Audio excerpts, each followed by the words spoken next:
Hello, if you are wondering if your Apple Watch is waterproof, then Apple Watch Series 2 and later are actually water resistant up to 50 meters.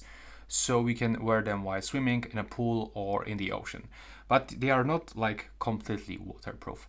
The Apple Watch Ultra models are actually rated up to 100 meters and you can actually dive with them.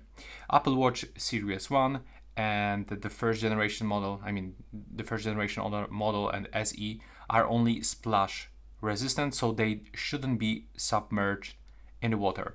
So you should actually avoid wearing the Apple Watch in the high pressure water activities, like for example the scuba diving, some water skiing, or taking hot showers, as heat and soap can actually damage the seals in your device.